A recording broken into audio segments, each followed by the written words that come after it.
bonjour à tout le monde. Certaines histoires, quand on les lit, sont-elles des classiques, des récits que l'on semble connaître depuis toujours et qui vivent au fond de nous.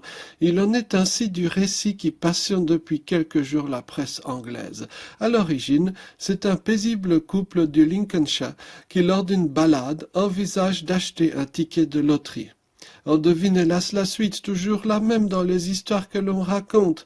Monsieur ayant oublié sa carte bancaire, c'est madame qui achète le ticket avec la sienne, et monsieur effectue un virement devant témoin à sa compagne, qui correspond au montant du ticket. De retour au domicile, ce qui devait arriver arriva. Le ticket était gagnant. Si ma mémoire est bonne, 1 million de livres. Moment d'enthousiasme, projet d'avenir. On imagine bien tout cela. Et quelques semaines plus tard, le couple se sépare et la saga judiciaire commence.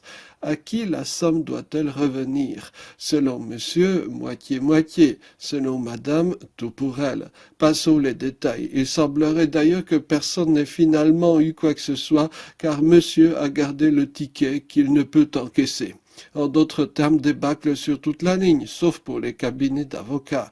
On dira à juste titre que cette histoire n'est pas originale sur le fond, que seules les péripéties ajoutent que l'on me pardonne du piment entre les revirements de la position de la société de loterie, qui attribue le gain tantôt à l'un, tantôt à l'autre, les malencontreux hasards entre l'oubli de cartes bancaires, les querelles autour de la réalité du virement de remboursement à madame, mais le fond, quant à lui, est d'un classicisme presque biblique, au sens d'un sens vieux comme le monde, les entrées soudaines d'argent mènent au désastre.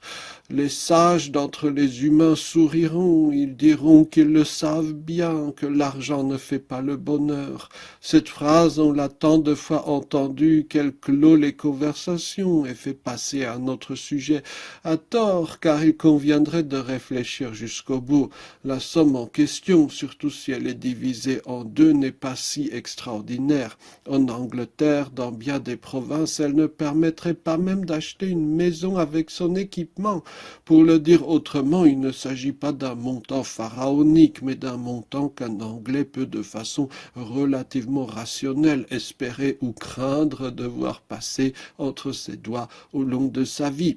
Et pourtant, l'horizon indépassable de toute notre économie, de toute notre politique, c'est d'espérer obtenir au cours de la vie la somme que le couple de notre histoire a entreaperçue. Quand il est question de la place dans la société de quasiment n'importe quel groupe humain, qu'il s'agisse de ceux que l'on nomme minorités, des femmes, des personnes handicapées ou de que sais-je, le mot magique c'est empowerment, donner pouvoir et argent et tout ira bien. Dans un environnement académique, douter de l'empowerment des minorités, c'est un grave péché de ceux qui vous éliminent ipso facto de toute société dite civilisée. En poussant la réflexion jusqu'au bout, la lutte opiniâtre contre les drogues semble oublier l'une des pires de toutes sur le plan des ravages et de la dépendance. Oui, l'argent, chez les bipèdes humains, être normal, passe par avoir son petit tas de drogue. En somme, l'être humain est bien plus fascinant qu'on ne le croit. Merci beaucoup, bonne journée.